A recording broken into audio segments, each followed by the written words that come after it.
Morning school বিজ্ঞপ্তি প্রকাশ। হ্যাঁ বন্ধুরা, ঠিকই শুনেছেন, মর্নিং স্কুল বিজ্ঞপ্তি প্রকাশ।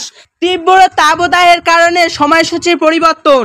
পশ্চিমবঙ্গের বিভিন্ন জেলায় তীব্র তাপদাহের কারণে প্রাথমিক বিদ্যালয়গুলিতে সময়সূচির পরিবর্তন আনা হয়েছে। গ্রীষ্মের ছুটির পর থেকে 2রা জুন 2025 তারিখে বিদ্যালয়গুলি পুনরায় খোলার সাথে সাথেই কিছু জেলায় মর্নিং স্কুল করানোর সিদ্ধান্ত নেওয়া হয়েছে। আবার কিছু জেলায় এই বিষয়ে প্রাথমিক শিক্ষা পর্ষদের অনুমোদন অপেক্ষায় রয়েছে।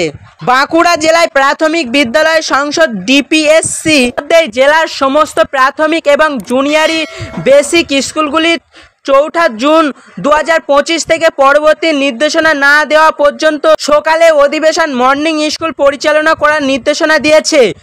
এই নিয়ে পদক্ষেপটি নেওয়া হচ্ছে ছাত্রছাত্রীদের স্বাস্থ্যের কথা মাথায় রেখে, যাতে তারা দিনের বেলা বাড়িতে থেকে তাপমাত্রা এড়াতে পারে।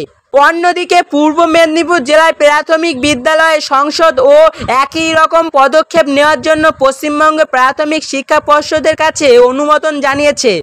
বর্তমানে এই অঞ্চলে তাপমাত্রা 38 থেকে 39 ডিগ্রি সেলসিয়াসের কাছে এবং আবহাওয়ার পূর্বাভাস অনুযায়ী এই তাপমাত্রা আরও বাড়তে পারে বলে জানা যাচ্ছে। এই পরিস্থিতিতে পূর্ব মেদিনীপুর ডিপিএসসির অন্তত 4 সপ্তাহ বা তাপপ্রবাহ না কমা পর্যন্ত সকালের শিফটে স্কুল চালানোর অনুমোদন জানিয়েছে।